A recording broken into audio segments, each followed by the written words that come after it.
And welcome back. Here we are again, and today I want to talk to you about my minimalist kit for photography on Fujifilm, because my kit has changed a lot. My photography gear has changed a lot, and if you've been following this channel, you know what I'm referring to.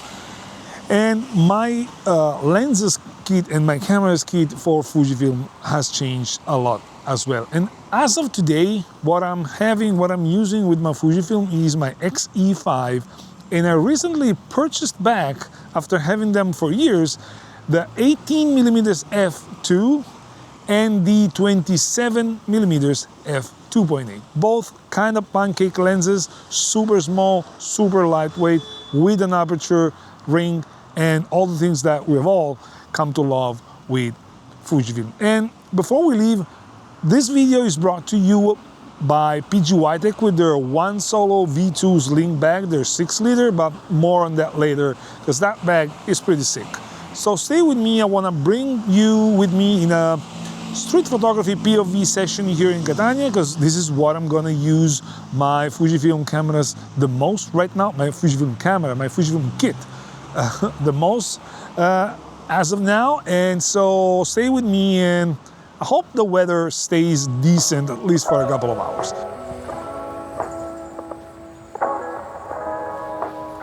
All right.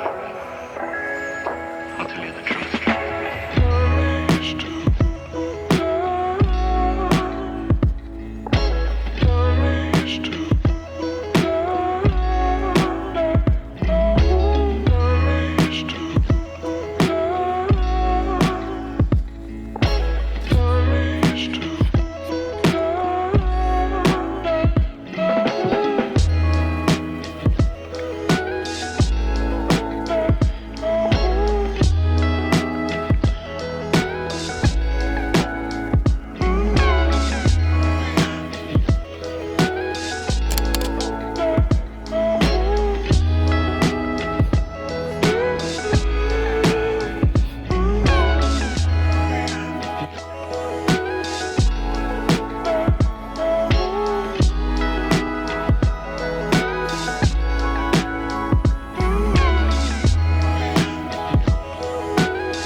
Now, if you've noticed that there's a huge difference between the image that you see on the screen on the camera and then the final image that I presented you in this video, it's because I'm testing a brand new recipe that I found online.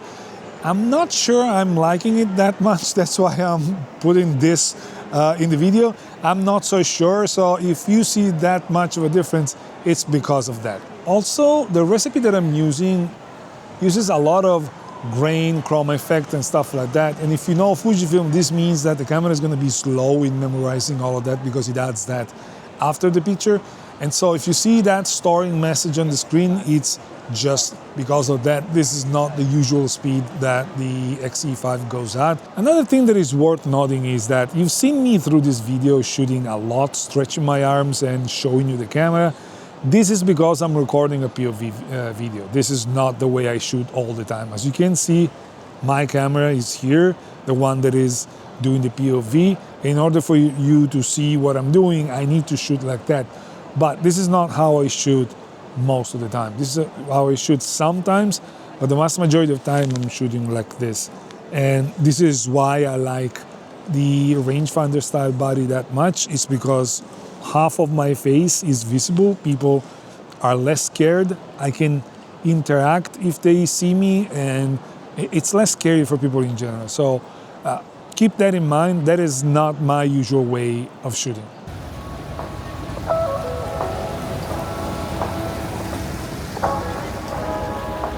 All right.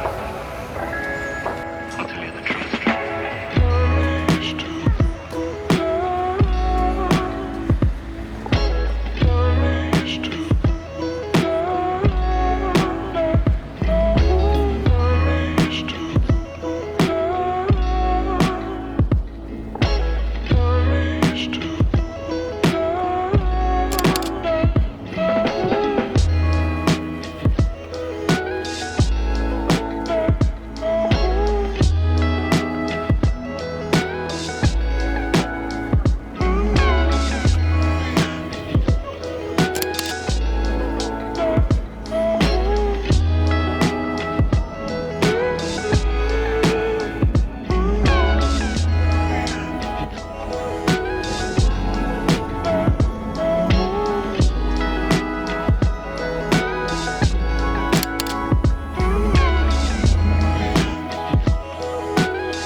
Now I believe it's time to talk to you about the bag, because it makes no sense to downsize your entire photography kit and then just leave and keep using your same huge backpack or huge bags that you were using before. I downsized my photography kit and then I downsized my bag as well.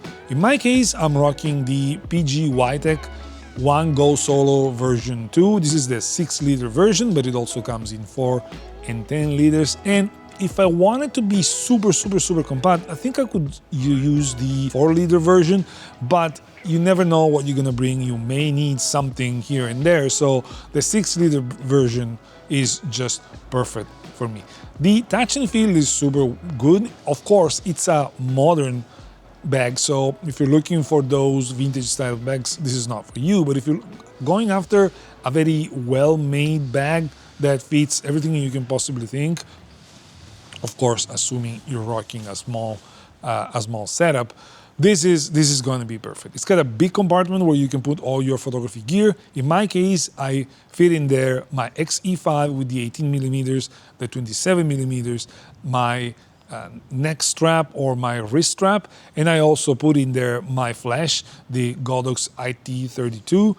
And with that, I can go pretty much anywhere without ever needing anything else. In the side internal pocket, you can fit a lot of stuff. In my case, I fit my memory card holder, and also I put my batteries, and those batteries compartment have the signature PGYTech coin, which is green on one side and red in the other, and that signifies when you flip it to the red, means that that battery is dead.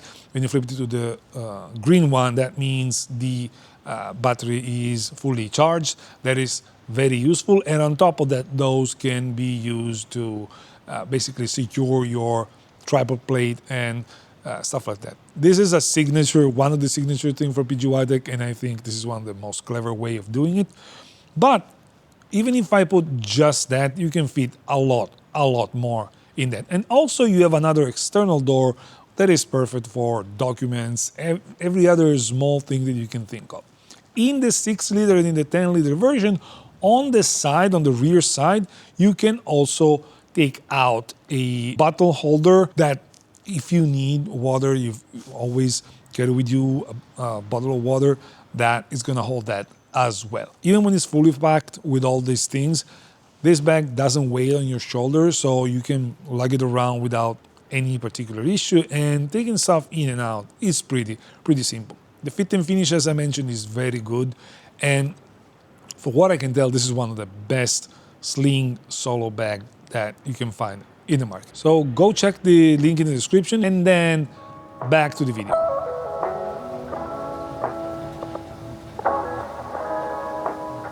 All right. I'll tell you the truth.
And so after an hour of street photography shooting here and there, I definitely starting to find my groove back with the 18mm f2. As already mentioned, I purchased back this lens after using it for 6 years. I purchased it with the X Pro one the moment the camera was launched. I kept the lens for 6 or 7 years, something like that. Then I sold it because I was doing something else. But now I'm feeling the groove coming back again. And this is kind of a love letter to the 18mm f2, but also a letter to Fujifilm to just ask them, guys, it's time to just get a version 2 of this lens, because this is still definitely good, but it's not up to par with the competition of more modern lenses. Most notably, flare resistance and corners performance.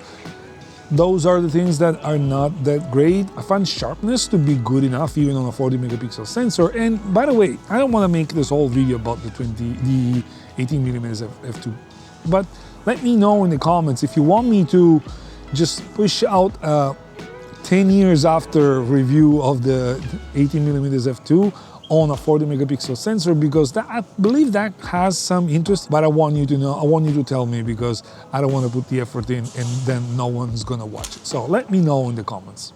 Now, when it comes to the 27mm, which is the lens that you see in my hands over here, this lens that I just switched on, so the vast majority of the pictures that you're gonna see next are gonna come with the 27.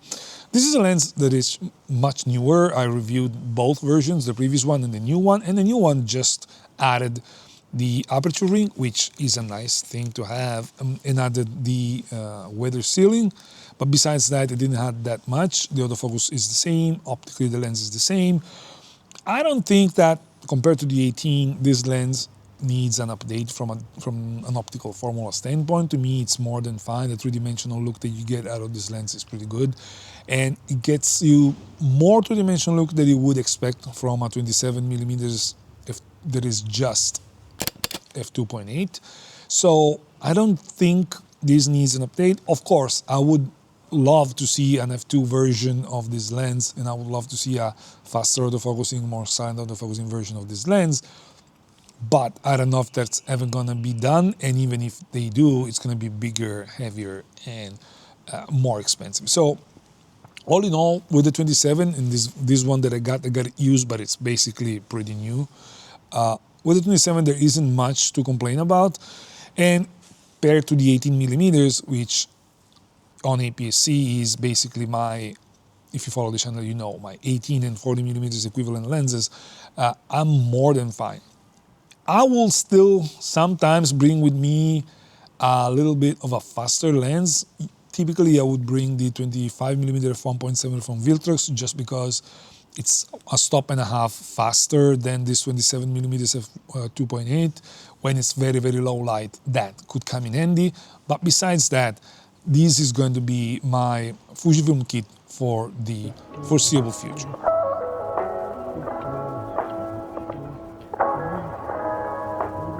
All right.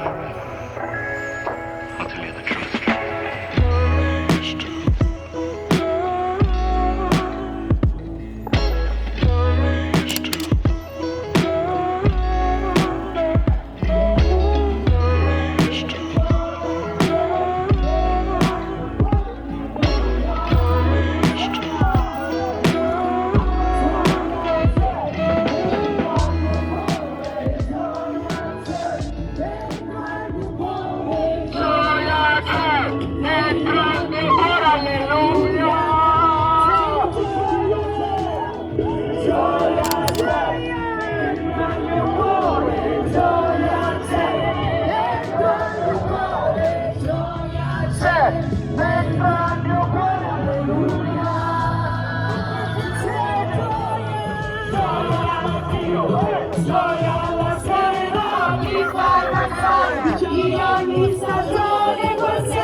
And I hope you like this quick POV photography talk type of video that I made today. As you can tell, it's getting dark, so I'm wrapping things up over here. But I'll keep shooting, and if anything good comes out of it, I will definitely share it at the end of the video. For now, that's it. Thank you for watching. Don't forget to like and subscribe and share the video, do all the social things that you're capable of, and I'll see you in the next one. Ciao!